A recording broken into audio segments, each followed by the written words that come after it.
Tonight on NewsVision, welcome to our house. The University of Miami welcomes back a familiar face at the Lakeside Expo Center, but this time he wasn't performing on stage. I love the U.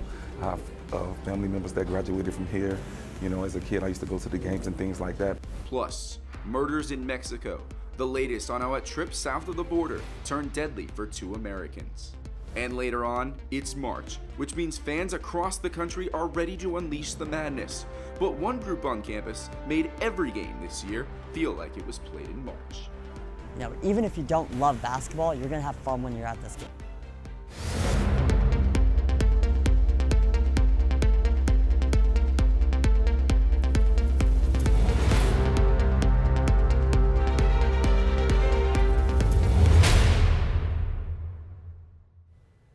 Good evening and welcome to NewsVision. I'm Sophia Vitello. And I'm Cal Friedman. Thank you so much for joining us tonight. University of Miami students are getting ready for spring break along with tens of thousands of other students in the United States. That's right, Thea. And one of the most popular destinations for spring break is right here in Miami Beach. And our reporters Charlie Hill and Daryl Barnes join us live now from Ocean Drive in South Beach. Charlie, Daryl, you spotted any spring breakers already taking over South Florida? Yeah, Cal, the spring breakers have already started taking over South Florida, but not just here where we are on Miami Beach, also up in Fort Lauderdale where they've enforced an 11 p.m. curfew. Now, we haven't heard of any of that from Miami Beach officials, but what we have seen, I know you saw that police riding around on the ATV around this road. We have special police forces out in full force out here, trying to get ready on the forefront of any potential rowdy spring breaker crowds with programming starting here in Miami Beach tomorrow. Last year, between February and March, over 600 people were arrested here in Miami Beach, in South Beach, actually. So they're trying to get out on the forefront of this as crowds start getting bigger. And because of the larger expected crowds that are going to be at the start of next week, officials have warned visitors to expect lane closures, heavier traffic, and law enforcement crackdowns. Yeah, and things are only going to pick up over these next 2 weeks. We got Ultra coming back, Miami Music Festival, all at full capacity for the first time since COVID. Now the beaches are closed, so people are making their way over to Ocean Drive for the nightlife. But for now, reporting live for UMTV, I'm Charlie Hill. And I'm Daryl Barnes. Back to you guys in the studio. Thank you, Daryl and Charlie. And Safe Spring Break is one of the signature events of the Healthy K Network, which is comprised of organizations and departments across campus that support student well-being. The Safe Spring event took place yesterday at The Rock on campus. It aims to provide students with information and tools they need to have an enjoyable spring break, whether that relates to alcohol and drug consumption, sun safety, sexual health, and more. At the Sandler Center booth, I learned about medical amnesty and how if you get medical help called for you, if you ever need it in an emergency, if you are drinking too much when you're out, it doesn't go on your record, and it's just something to keep you safe even when you're not in Miami for students, so I think that's pretty cool. Students who attended walked away with valuable information and also with some free Kona ice and a raffle ticket for an inflatable paddleboard. The Sandler Center is also one of the organizations that host a Narcan training for students right here on campus. Narcan is a potentially life-saving spray meant to treat a narcotic overdose. Assistant Dean of Students and the Director of the Sandler Center, Rachel Purse, helps organize these trainings for students on a regular basis. During training tonight, we talked about the Good Samaritan Act and the medical amnesty policy and how to use Narcan. And I just want students to feel comfortable in how to use it and to know that, that they should be using it and in what situations, and to not be afraid to do so. Each student who attends the training receives multiple boxes of Narcan, leaving better prepared in case of an emergency. Also on campus this week, students were treated to an up-close and personal meeting with an international celebrity. I got the chance to interview the big star, but he was not wearing apple-bottom jeans. Students at the University of Miami said, "Welcome to my house" to rapper Flo Rida on Monday afternoon. The international pop star made a stop at the U for a conversation about success and mental health. The event took place at the Lakeside Expo and was hosted by the College of Arts and Sciences. Flo Rida was born and raised in Miami, so helping the 305 is on his bucket list. I love the U. I have family members that graduated from here. You know, as a kid, I used to go to the games and things like that, so I thought it's my duty to come back and share the success in the sense of the different hurdles and things that I went through in life to get to this point. Florida's 11th Circuit Court Judge Ellen Venzer was also in attendance. She guided questions while the rapper told his story. Nearly 100 students and faculty filled the crowd, and some say his words left a mark on their hearts. I was really grateful for Flo Rida to come today and talk about mental health, making sure that you take care of yourself, and how if you have faith, you can really achieve anything that you want. For over an hour, the artist spoke and gave students the opportunity to ask him for advice. Flo Rida encouraged everyone to look past their circumstances. He attributes his success to his support system, his perseverance, and his faith. All of us have our ups and our downs, but it's about having vision, not looking to the right or to the left, and just focusing on the goal. Some students left with more than a picture with the icon, but the knowledge that they are not alone and a motivation to succeed. I really think that through faith, you can do anything and accomplish all your goals in your life. What he said was really inspirational overall. And speaking of celebrities, one street in Miami-Dade County is now named after Supreme Court Justice Ketanji Brown Jackson. The new name was unveiled on Monday in the town of Cutler Bay. Justice Jackson was raised right here in Miami. She graduated from a local high school and attended several debate tournaments that helped her grow her confidence and solidify her passion for justice. And I am so proud that I grew up here in this South Florida community, which, thanks to all of you, now has a prominent street that bears my name. Brown Jackson says she hopes this new street name will serve as a testament to what is possible here in this country. This week, fraternity Beta Theta Pi has partnered with the Children's Brain Tumor Foundation for its annual Philanthropy Week. The foundation supports those living with the impact of a brain or spinal cord tumor diagnosis and its treatment. It ensures young patients and families have a strong community to support them throughout their journey. The fraternity raised money through its Pi Beta event, Dunk Tank, Coin Wars, and by selling merchandise. So we're raising money for the Children's Brain Tumor Foundation, and this is our philanthropy week for our fraternity. And we have an end goal of $20,000, but obviously we'd like to past that and get even higher. Tomorrow they will be selling tickets to a 50-50 raffle from noon till 5 p.m. in the Breezeway. It's time for a short break, but when NewsVision returns, we will tell you what Florida Governor Ron DeSantis discussed during his State of the State address, including his plans for the Sunshine State. Don't go away.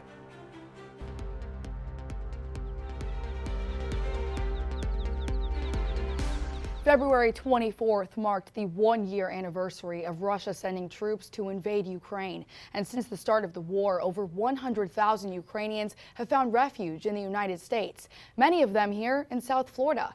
Anna Kuhn spoke to some Ukrainians in the area. Anna, what did they say?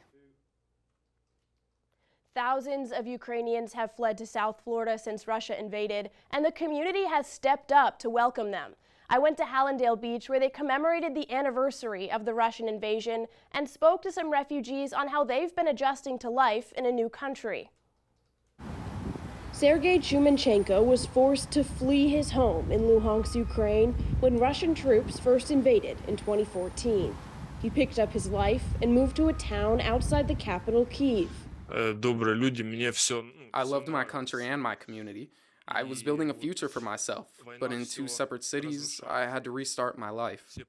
9 years later, history repeated itself. Sergei was surrounded by Russian troops again when Russia invaded Ukraine last year. This time, he had to leave the country. The bombing continued, and the power went off, leaving us with no heat, no water, and no light. I felt like I was almost homeless. 2 months ago, Sergei found his way to an old friend living in the United States. With the help of an organization called Jewish Community Services of South Florida, he's adjusting to life in America, along with many others. They came here maybe thinking it's going to be a few months, maybe I'm going to be able to survive with my savings. And unfortunately, that's not what we are having these days. The community center has helped more than 200 Ukrainians, providing help with rent, job searches, legal and medical issues, and finding a community in a new country. It's been 365 days of war in Ukraine, but the spirit of these Ukrainian people have not wavered. You can see here behind me, they are lining the streets as cars drive by and honk in their support of the Ukrainian people on this anniversary here in Hallandale Beach.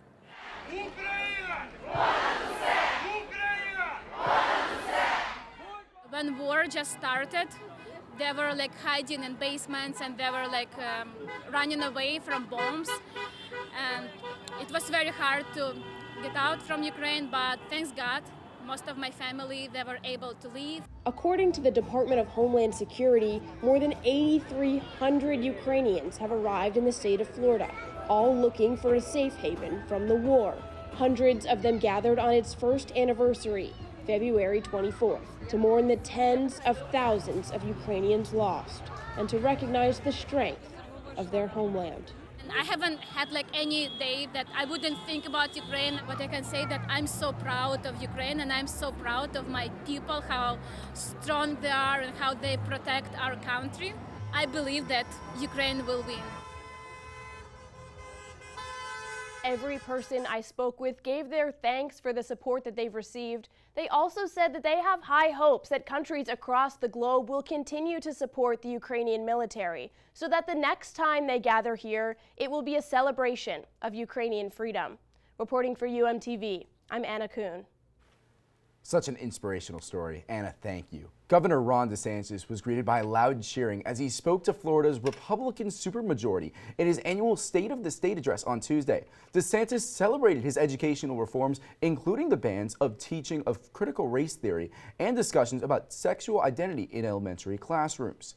This comes as state lawmakers are looking to expand parental rights in schools. DeSantis also spoke about Florida's response to the COVID-19 pandemic. His administration banned mask mandates and vaccine requirements in the state. And DeSantis praised these measures. And looking toward the future, DeSantis said Florida will continue to fight on the front lines of what he refers to the country's culture war. We will stand strong. We will hold the line. We won't back down. And I can promise you this, you ain't seen nothing yet. Thank you all.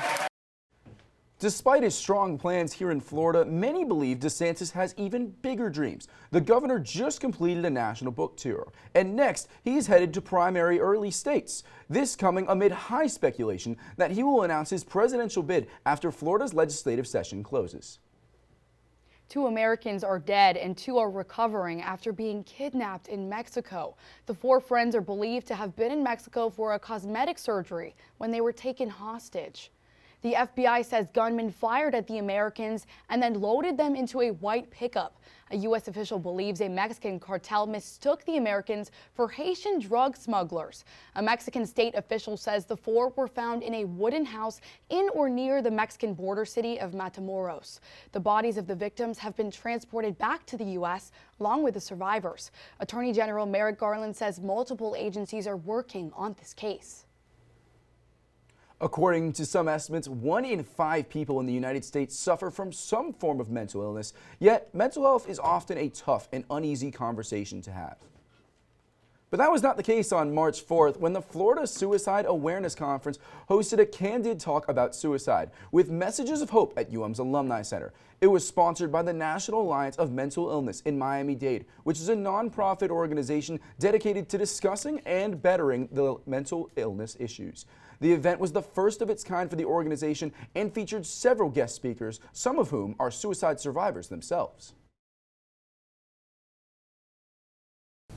23 years of turning to anyone in front of you. If I was suicidal today, I would turn to all of you and I would say, I need help now. That's my shorthand. And if I said, I need help now, what would you do? NAMI Miami's next big project is the Walk for Mental Health Awareness on May 20th, and organizers say even more events are on the horizon. Spring break is just hours away. I'm so excited. I'm actually going to Mexico. Oh, really? I'm staying in the States. I'm going to the Panhandle, and I'm really hoping that any bad weather has no surprises for us. Okay, well, we have our weathercaster, Quinn Davidson, here in the Weather Center. Please, Quinn, tell us if he's going to have a good spring break. And Quinn, where are you going for spring break? I will be going back to Punta Cana. I went last year and I had an blast, so I just had to go for a second year in a row. And for those who are taking an early start to spring break, Miami International Airport has no delays at the moment. It is a bit breezy outside. Temperatures are in the mid-70s and there are clear conditions expected, but this is not the case across some areas of the country. We see San Francisco has lots of delays and some in New York and LaGuardia, but those look to improve. But for San Francisco, what is going on there? There is a phenomenon called an atmospheric river that is occurring in the West Coast in California. Essentially, a plume of moisture is being funneled directly into the state, which is causing for excessive rainfall and lots of snow in those mountain regions. The National Weather Service and Weather Prediction Center has issued the highest risk on their scale for excessive flooding for areas such as Monterey and Big Sur and even the Sierra Nevada mountains. So definitely a very serious and dire situation for those in these areas. Something to keep an eye out for if you know anyone who lives in those areas for sure. For us here closer to home, we have a low pressure system situated over the Great Lakes region and a cold front stringing down. This is going to move through our region this weekend, allowing for an increased chance of showers on Saturday, but this does not seem anything too concerning. And looking at our beach forecast, there is a rip current statement still in effect and for tomorrow night. So rip current risk is high throughout the day. Water temperature in the upper 70s, and temperature sitting at 80 with a UV of 7. So definitely a good reason to go out and tan. And just a reminder, springing forward this weekend, daylight savings is happening and we have to move our clocks an extra hour ahead Saturday into Sunday, so we will be losing an hour of sleep. But luckily for us, 7:34 a.m. for our new sunrise and 7:28 p.m. for our new sunset. For a 70 forecast, temperatures in the upper 80s, cooling down to 70 by next week.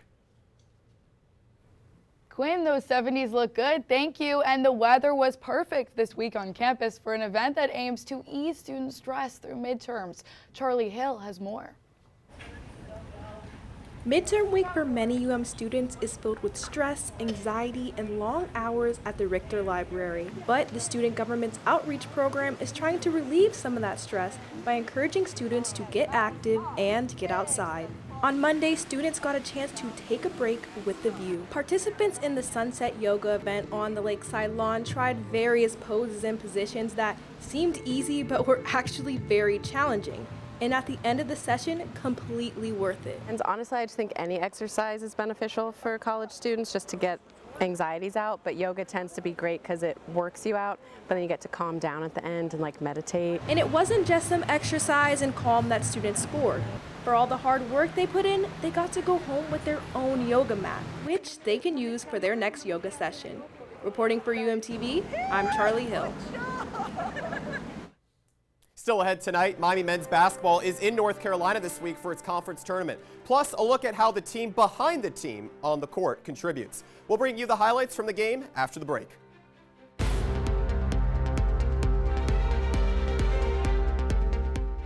Hello and welcome to sports. I'm Wyatt Kopelman. Miami men's basketball won its game in the quarterfinals of the ACC tournament today against the Wake Forest Demon Deacons. Let's go up to the Greensboro Coliseum in North Carolina to see the highlights. Take a look deep here in the second half. Isaiah Wong, the ACC Player of the Year, gives Miami a 17-point lead, and it's all smiles for the orange and green right now.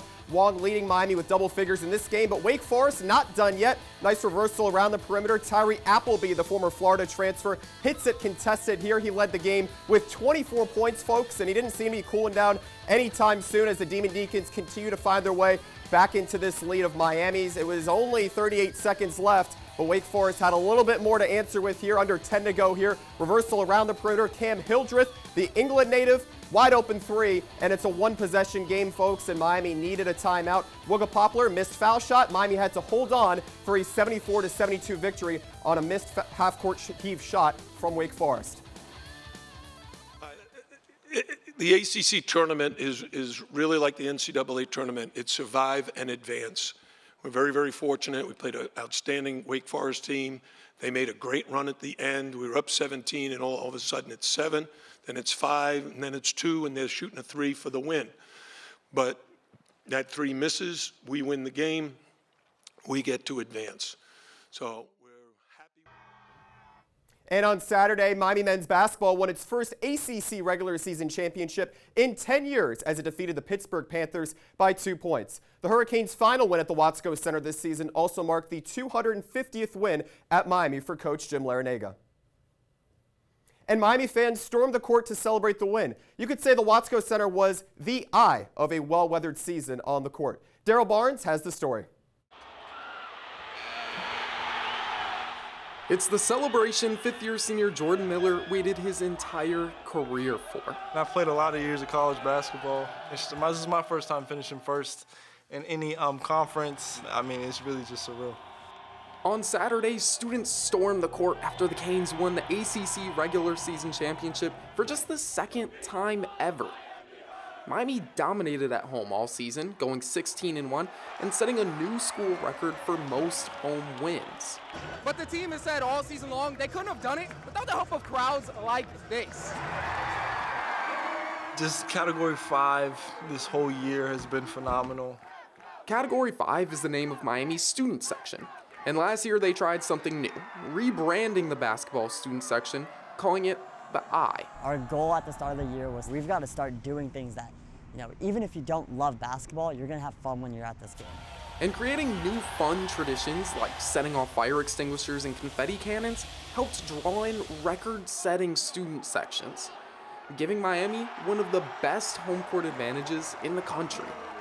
I had someone say to me, this environment is as good as there is in the ACC, and that says a whole lot about our fans. And to Jordan, the chance to share the glory with fans means just as much as the win. Being able to celebrate with our peers, dapping them up, they're screaming, yelling, and just sharing that excitement is just crazy. Canes win the title for the year and memories that'll last forever. Daryl Barnes, UMTV. Daryl, thank you. The 14th ranked Hurricanes will play in the conference tournament semifinals tomorrow against the Duke Blue Devils. And over on the volleyball court, playing for the Miami Hurricanes can serve up an experience of a lifetime for any student athlete. But I got to learn how one Hurricanes middle blocker took her college career to the next level last summer. For middle blocker Janice Leao, playing for the United States Collegiate National Team went from a dream to a reality last July.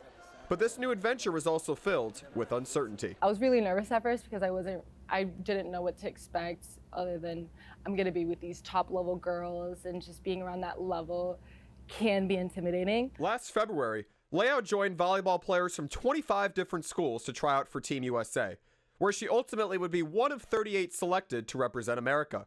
And Leao's week of training with the team allowed her to get attention and guidance from the nation's most experienced volleyball players and coaches. Obviously, being there for the first time, I was very timid with asking questions and just and I was also by myself when I was doing the little workshops, and so I was just really taking everything in and asking as many questions as I can. And being around those voices forced her to improve as a leader before returning to the hardwood this fall, as Miami went back to the first round of the NCAA tournament. This spring she came in, the first practice, she was transitioning hard, wanting to get better, very connected to the things that she wants to do and take herself to the next level. It's just kind of this vision that transcends her prior success. Representing America gave Leao a new perspective and appreciation for the dedication needed to be at the top of her sport.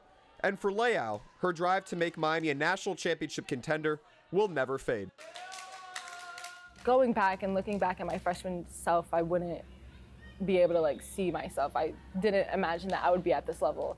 It just showed that I can be a hard worker, and whatever I dedicate myself to, I'm gonna go for it. I think she's starting to realize how great her potential is, and the USA trial afforded her that, gave her a glimpse into that, and now I don't think there's anything that's gonna stop her. In December, Leao will complete her master's degree in business management, but leading the Hurricanes to new heights is something she sees as unfinished business. That was sports anchor Wyatt Kopelman reporting. It's time for a short break now, but up next, we will take you live to a celebration of Cuban culture right here on campus. Stay with us.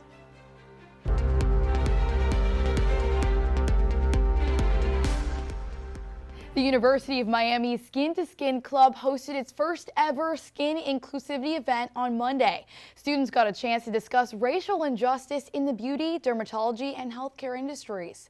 The club, which is a new one to campus, collaborated with representatives from girls of other clubs such as Outreach and Diversity, Hairology, and Minority Women in Medicine. Panel members discussed the racial bias that exists in the world of beauty and medicine and recent steps our society has taken to be more inclusive. I just have hope for this next generation that we're going to keep on kind of having these uncomfortable conversations and evolving, and we'll see a lot more inclusivity and diversity in our society.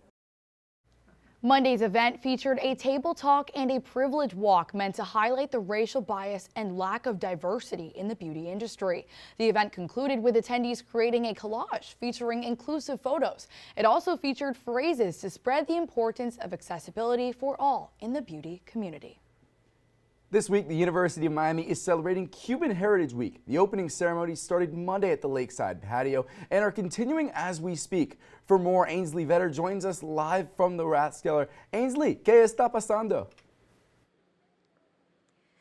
Thanks, Cal. I'm here outside of the Rathskeller restaurant where the Federación de Estudiantes Cubanos, better known as the FEC, is holding their Cuban Week of Culture event. Tonight's event is the Domino Tournament, which is happening inside behind me right now.